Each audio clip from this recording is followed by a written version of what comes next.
75e homélie de Saint Jean Chrysostome sur l'Évangile selon Saint Matthieu.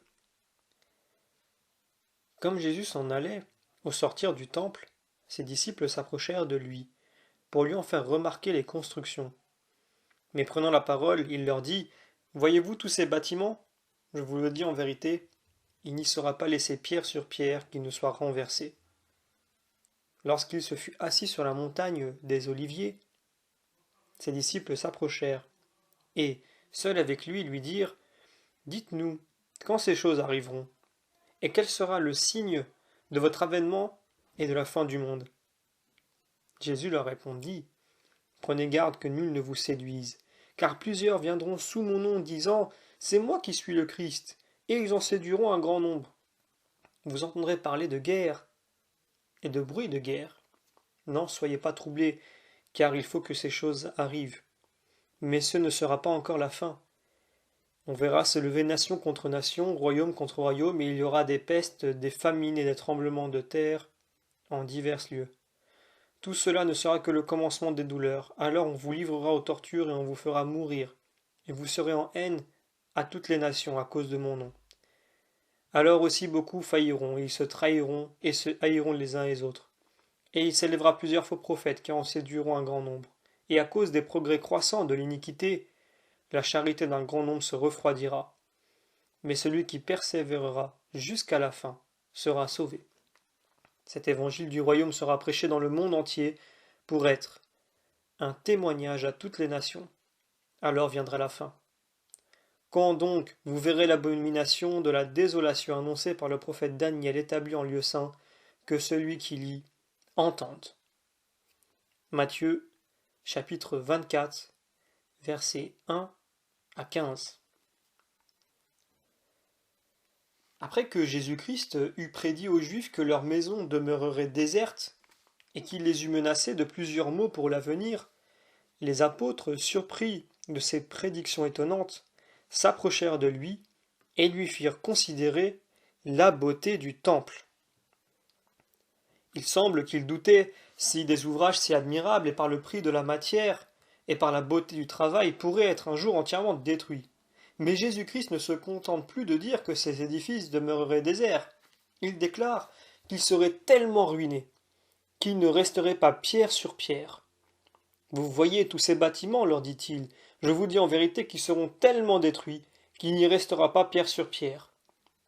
Vous me demanderez peut-être si cela est arrivé ou pourquoi Jésus-Christ use d'une expression si forte. C'était pour marquer ainsi une désolation extraordinaire, ou parce qu'en effet ce qu'il prédisait devait arriver à ce temple que les apôtres lui montraient. Alors, parce qu'une partie du temple fut détruite jusqu'au fondement.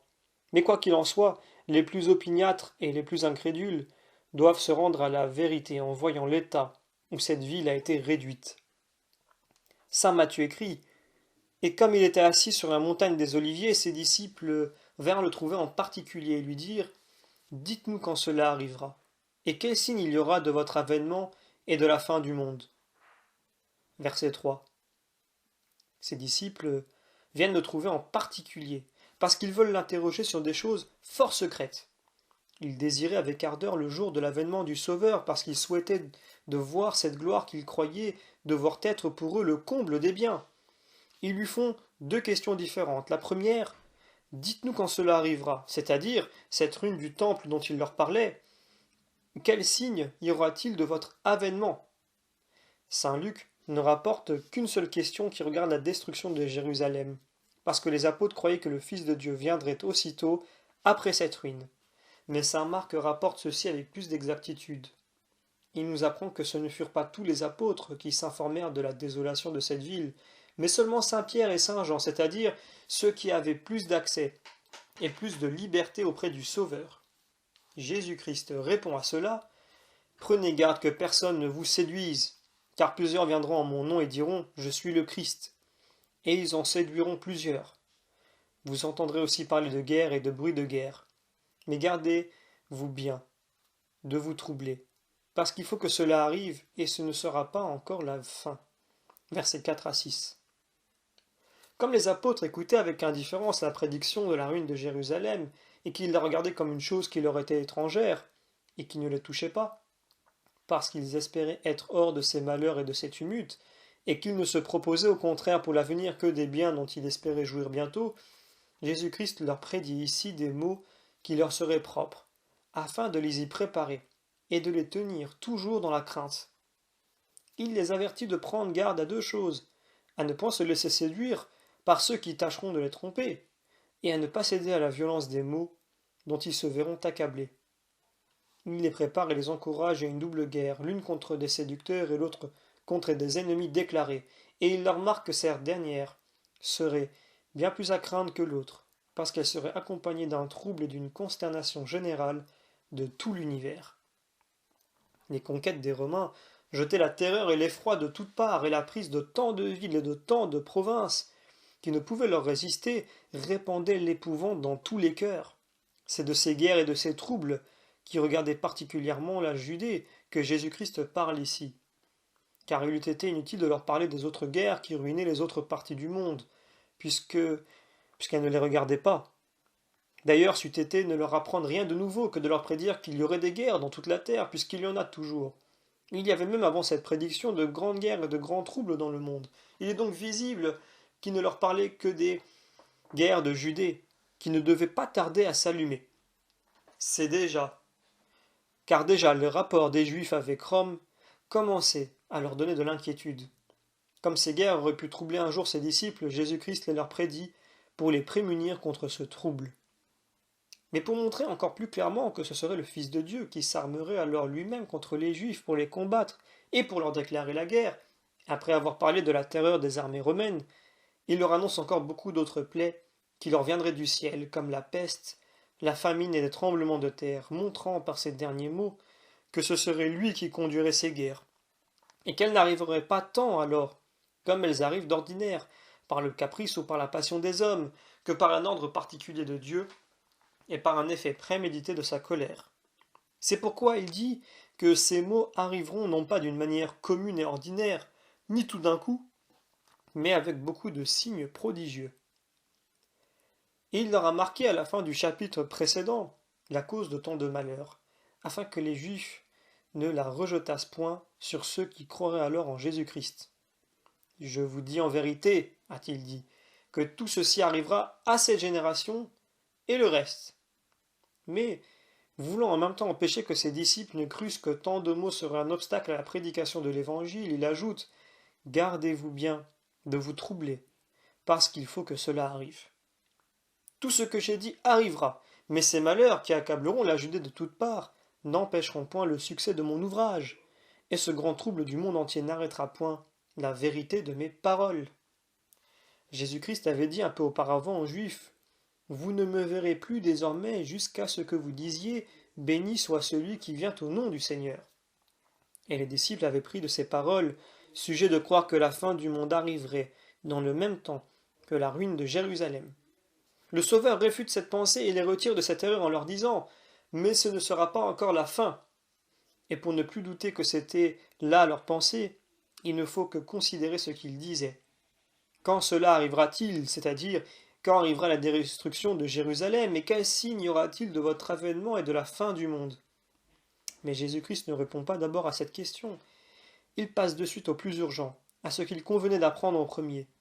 Il ne parle donc pas immédiatement de la ruine de Jérusalem, ni de son second avènement, mais il parle des maux qui s'avançaient et grondaient déjà sur leurs têtes, et par là, il excite leur inquiétude. Prenez garde, leur dit-il, qu'on ne vous séduise, parce que plusieurs viendront en mon nom et diront « Je suis le Christ », et en séduiront plusieurs. Et après ces avis importants, il leur parle enfin de la destruction de cette ville, se servant toujours du passé pour confirmer l'avenir, afin de persuader et de convaincre ainsi les personnes les plus grossières.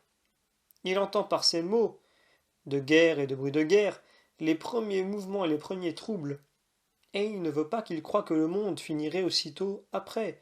C'est pourquoi il ajoute, comme je l'ai déjà fait remarquer, mais ce ne sera pas encore la fin. Saint Matthieu écrit, car on verra se soulever peuple contre peuple, et royaume contre royaume, ce qu'il appelle le commencement des maux des Juifs. Et il reprend, et tout cela ne sera que le commencement des douleurs, c'est-à-dire des malheurs dont ils seront affligés. Et il continue, Alors ils vous livreront aux magistrats pour être tourmentés et ils vous feront mourir. C'est avec une grande sagesse que Jésus-Christ entremêle en parlant les maux que souffriraient ses disciples avec ceux que souffriront le reste des hommes afin que la vue des malheurs publics leur adoucisse leurs maux particuliers. Mais il ne se contente pas de leur donner cette consolation. Il en ajoute encore une autre lorsqu'il dit que cela leur arriverait à cause de lui et de son nom. Et vous serez haïs de toutes les nations à cause de mon nom. En même temps, plusieurs trouveront des sujets de scandale et de chute, et se trahiront et se haïront les uns les autres. Il s'élèvera plusieurs faux prophètes qui en séduiront plusieurs. Et parce que l'iniquité se sera accrue, la charité de plusieurs se refroidira. Mais celui qui persévérera jusqu'à la fin sera sauvé. Ce mal que Jésus-Christ leur prédit en disant qu'ils se trahiront et se haïront les uns les autres est sans doute le plus grand des maux, puisque c'est une guerre intestine et domestique. Et il se mêla en effet, avec les Juifs, plusieurs faux frères. Remarquez donc ici trois sortes de différents mots. L'une de la part des séducteurs, l'autre de la part des ennemis, et la troisième de la part des faux frères. Voyez ce que saint Paul dit de ce dernier et comment il déplore ce malheur. Ce ne sont, dit-il, que combats au dehors et que frayeurs au dedans. 2 Corinthiens chapitre 7. Et il gémit en un autre endroit des dangers qu'il avait à souffrir des faux frères.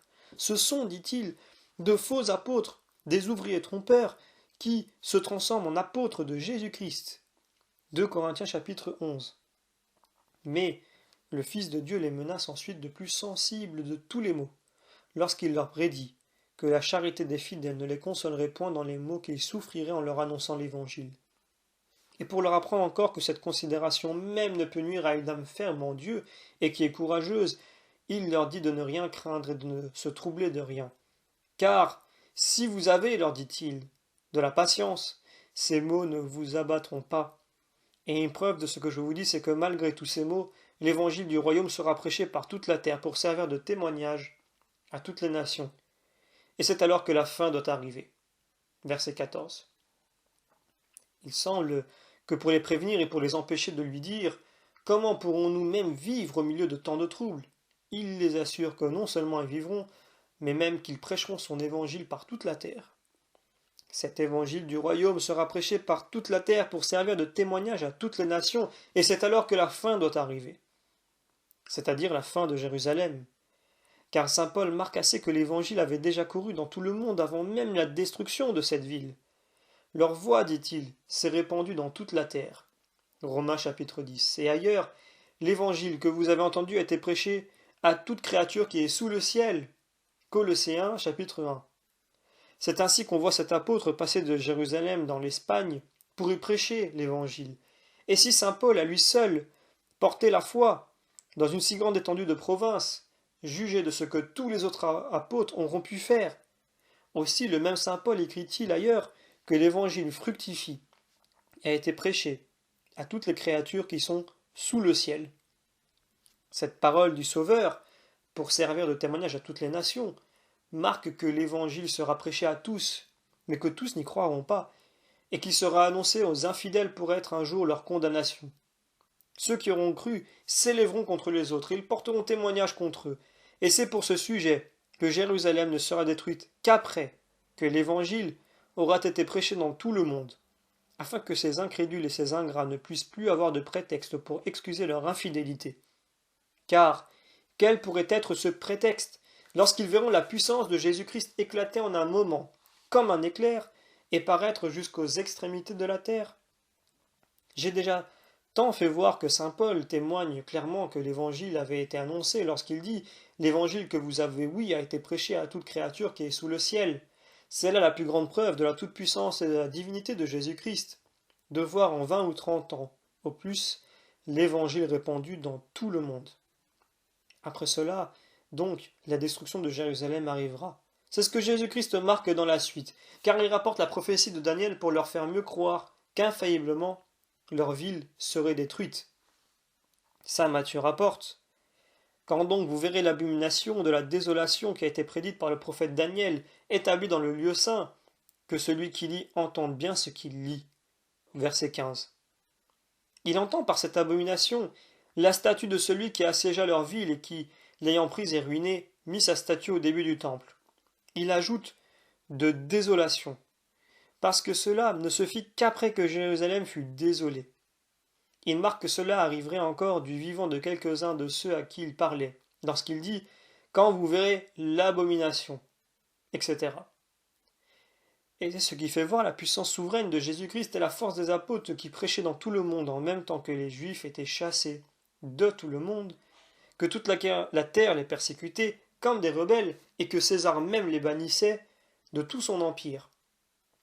C'est pourquoi il me semble qu'on peut comparer l'état des apôtres dans ce temps fâcheux à l'état des navigateurs qui se trouveraient sur mer dans une grande tempête, lorsque le ciel par ses foudres, l'air par ses ténèbres et la mer par ses flots répandent l'épouvante de toutes parts, lorsque tous les vaisseaux sont menacés du naufrage, que les passagers même sont divisés, que des monstres sortent des abîmes de la mer et entrent confusément avec les flots dans les navires, et que, la division étant au dedans, des pirates menacent encore au dehors.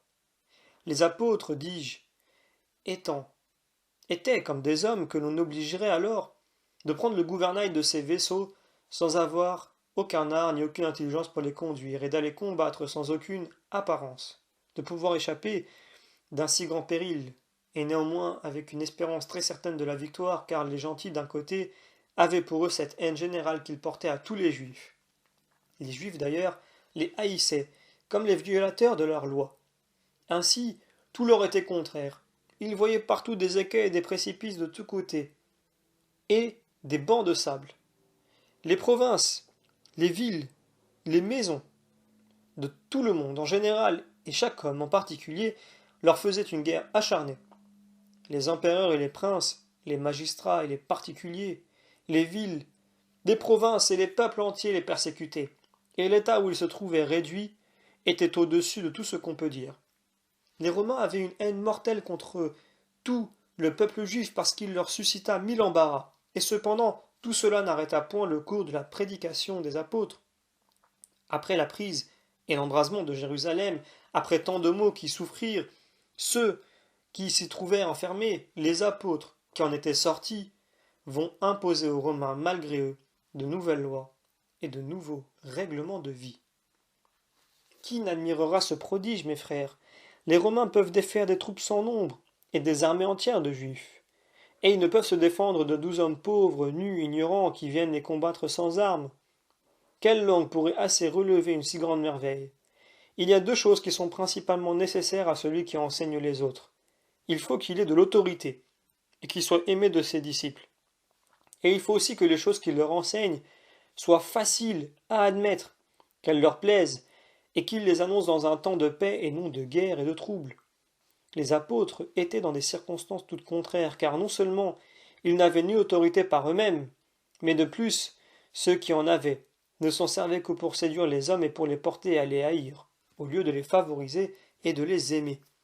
Que s'ils s'acquéraient l'estime et l'amour de quelques-uns, ces persécuteurs les tourmentaient tellement qu'ils ne leur permettaient de demeurer en aucun lieu, voulant qu'ils fussent bannis de toutes les villes, repoussés de tous les peuples, et privés des avantages de toutes les lois.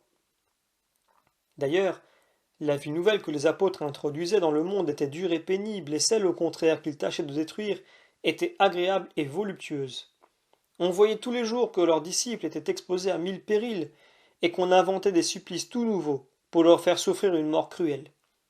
De plus, le temps durant lequel ils ont prêché l'Évangile était plein de guerres, de troubles et de tumultes, et ce seul obstacle pouvait suffire pour en empêcher l'établissement. Ne faut-il donc pas s'écrier ici avec le prophète: qui pourra raconter la puissance du Seigneur et faire entendre toutes ses merveilles? Si Moïse a eu tant de peine, avec tous ses miracles, à persuader ses frères les Israélites de quitter un pays où ils étaient opprimés et réduits à l'état d'esclaves, travaillant à faire des briques, qui a pu persuader aux disciples des apôtres de se laisser tous les jours déchirer par les fouets, de souffrir des maux insupportables et de renoncer à une vie délicieuse, pour en embrasser une autre austère et pénible, et cela lorsqu'ils n'avaient pour maître que des étrangers, que des hommes inconnus, et regardaient tout le monde comme des ennemis de l'État et comme des pestes publiques?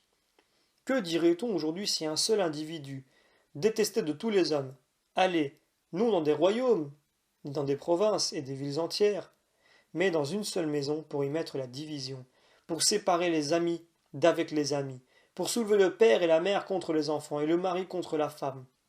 Ne l'aurait-on pas mis en pièces avant même qu'il ouvrit la bouche? De plus, si on ne voyait rien en lui que de méprisable, et qu'en menant une vie austère, il a voulu l'imposer aux autres et persuader aux riches d'abandonner leur richesse, voulant, lui seul, s'opposer au torrent de la coutume et de la vie ordinaire des hommes. N'est-il pas certain qu'on le lapiderait et qu'il aurait autant d'ennemis qu'il voudrait se faire de disciples? Cependant, mes frères, ce qui paraîtrait impossible dans une seule maison, s'est fait dans toute la terre. Jésus-Christ a envoyé 12 hommes, comme autant de médecins du ciel, qui ont changé toute la face du monde en courant les terres et les mers, au milieu des montagnes et des précipices, des écueils et des rochers, et parmi les guerres, les séditions et les tumultes. Que si vous voulez savoir les famines, les tremblements de terre et les malheurs différents dont tout le monde était alors agité, lisez l'histoire de Joseph. Mais, sans en chercher d'autres témoignages, il suffit d'entendre ce que Jésus-Christ dit ici. Ne vous laissez point troubler, il faut que tout cela arrive. Et celui qui persévérera jusqu'à la fin sera sauvé. Et l'on prêchera cet évangile dans le monde entier. Il dit même que ces mots ne seraient que comme des commencements. Comme les apôtres paraissaient étonnés et abattus de ce qu'il disait, il les rassure en leur disant que, quand il arriverait beaucoup d'autres malheurs encore plus grands, il fallait nécessairement que son évangile fût prêché dans tout le monde, et qu'alors la fin arriverait. Considérez donc, mes frères, dans quel état se trouvait alors l'Église, lorsqu'elle n'était encore que comme dans le berceau, où elle avait besoin d'une paix profonde, combien elle était tourmentée par les divisions, par les persécutions et par les armes. Je ne me lasse point, mes frères, de vous représenter l'image affreuse de ces temps. Les séducteurs y faisaient la première guerre. Il viendra, dit Jésus-Christ, de faux Christ et de faux prophètes. Les Romains faisaient la seconde, car vous entendrez, dit le Sauveur, parler de guerre et de bruit de guerre. La troisième fut excitée par la famine, et la quatrième par la peste et par les tremblements de terre. La cinquième par la persécution des apôtres. Ils vous feront, leur dit Jésus-Christ, souffrir de grands maux. La sixième par la haine générale de tout le peuple. La septième par les discordes intestines, qui feraient qu'on se trahirait l'un l'autre. La huitième par les faux frères, et enfin par la ruine de la charité, le plus grand et le plus déplorable de tous ces maux, et la source même dont tous les autres sortaient. Vous êtes surpris sans doute lorsque vous voyez tant de guerres différentes, si nouvelles et si effroyables, que les apôtres ont eu à soutenir. Cependant, la prédication de l'Évangile s'est élevée au-dessus de tous ces obstacles et s'est enfin répandue dans toute la terre, par la force de celui qui avait dit « Cet Évangile sera prêché partout dans l'univers ». Où sont donc maintenant ceux qui s'arrêtent à considérer le moment de la naissance des hommes ayant un pouvoir fatal sur toute leur vie, et qui osent opposer je ne sais quelle révolution de temps aux dogmes et aux vérités de l'Église? Car qui a jamais entendu dire que, par suite de cette révolution, on a déjà vu un autre Christ et une autre prédication de l'Évangile? Ces rêveurs n'ont pas encore osé avancer cette extravagance, quoiqu'ils assurent que depuis la création du monde, il s'est passé 100 000 ans, et d'autres fables semblables. Quelle est donc cette révolution dont ils parlent? Quand donc a-t-on vu, dans un si grand nombre d'années, revenir les embrasements de Sodome et de Gomorrhe, ou les inondations d'un second déluge? Jusqu'à quand vous jouerez-vous de la crédulité des hommes, avec cette révolution imaginaire que vous dites être le principe de toute chose? Vous me demanderez peut-être, d'où vient donc qu'il arrive beaucoup de choses de celles que le démon a prédites? Je vous réponds que cela vient de ce que vous rendez indigne du secours de Dieu, que vous sortez du giron de sa providence, pour vous abandonner aux impressions du démon qui vous mène et vous manie alors comme il lui plaît, et qu'ainsi il prédit que vous ferez ce qu'il prévoit qu'il vous fera faire. Mais il n'a pas le même pouvoir sur les saints, ni même sur nous autres, quelque pécheurs que nous soyons, parce que nous avons pour lui un grand et profond mépris. Car bien que votre vie soit à peine supportable, néanmoins, lorsqu'avec la grâce de Dieu nous nous tenons attachés à sa vérité, nous nous mettons au-dessus de cette erreur que le démon veut établir. Mais enfin, qu'est-ce que cette renaissance imaginaire que vous inventez? Sinon, une confusion générale qui jette tout dans le désordre, et qui fait que tout arrive au hasard, et non seulement au hasard, mais même contre la raison. Vous me direz peut-être, si tout ne se conduisait pas par le hasard, D'où pourrait venir que l'un serait riche et l'autre pauvre? Je vous réponds que je ne le sais point, car j'ai résolu de vous répondre ainsi, pour vous apprendre à n'être plus si curieux et à ne pas croire témérairement qu'il n'y a rien de réglé dans le cours du monde. Il y a bien de la différence entre ignorer les véritables raisons des choses ou en inventer de fausses. Une ignorance humble vaut beaucoup mieux qu'une science erronée et présomptueuse. Celui qui reconnaît qu'il ne sait pas une chose se laisse aisément instruire, mais celui qui, ne connaissant point la vérité, invente des faussetés, est d'autant plus éloigné de le connaître que, pour s'en rendre susceptible, il faut auparavant qu'il travaille à effacer de son esprit ces impressions fausses dont il est prévenu. On écrit sans peine sur un papier blanc tout ce que l'on veut, mais lorsqu'il est déjà écrit, on a beaucoup plus de peine. Il faut auparavant effacer tout ce qu'on y avait mis. Un médecin qui ne donne aucun remède vaut bien mieux qu'un autre qui en donne des mauvais. Un architecte dont tous les bâtiments tombent par terre est bien plus à craindre que celui qui n'ose point bâtir. Il est bien plus facile de cultiver une terre qui est simplement friche qu'une autre qui est toute pleine d'épines. Ne soyons donc point si ardents pour tout savoir. Souffrons durant quelque temps notre ignorance, afin que lorsque nous trouverons un maître capable de nous instruire, nous ne lui donnions pas la double peine de nous retirer l'erreur et de nous faire entrer dans la vérité. On a vu souvent des personnes tomber dans un état qui était sans remède pour s'être laissées aller dans l'égarement. Il y a bien plus de peine à arracher de vieilles racines d'une terre pour la semer ensuite que de semer dans un champ où il n'y a rien. Il faut de même que ces faux savants arrachent beaucoup de mauvaises maximes de leur esprit, afin que, pouvoir recevoir les bonnes, au lieu que les autres y sont plus humbles et moins impatients, ont toujours le cœur disposé à écouter ce que l'on renseigne. Je réponds maintenant à votre question. D'où vient que, de deux hommes, l'un est riche et l'autre est pauvre? Il vous est aisé de dire pourquoi l'un est riche. C'est parce que Dieu lui a donné ses richesses, ou qu'il a permis qu'il les ait eues. Cette raison est, comme vous le voyez, fort courte et fort simple. Vous me demandez encore si Dieu rend riches les méchants, des impudiques, des abominables, enfin, des gens qui usent si mal de leur richesse. Je vous réponds qu'il ne les rend pas riches lui-même, mais qu'il souffre qu'il le soit.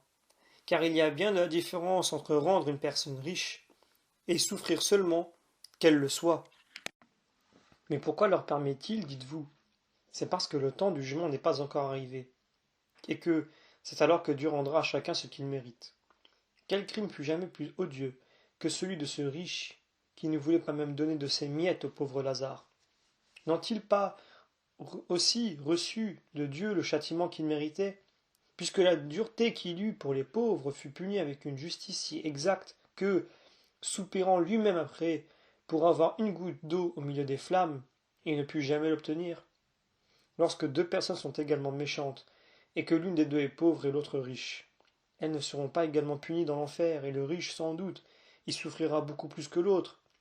C'est ce que nous voyons dans ce mauvais riche, qui fut puni d'autant plus rigoureusement en l'autre vie, qu'il avait été plus heureux dans celle-ci.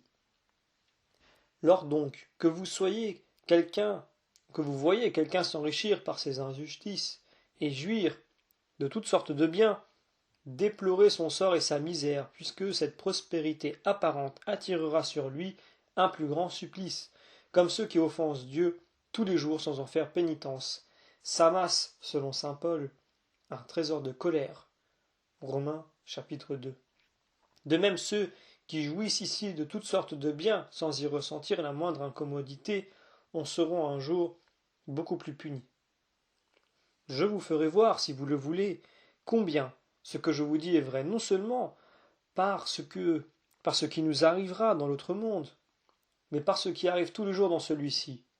Ne savez-vous pas qu'après le bienheureux David eut commis avec Bersabée ce crime si connu de tout le monde, Dieu ne lui reprochera rien avec tant de force que l'ingratitude qui lui avait témoigné après les grâces signalées dont il l'avait comblé?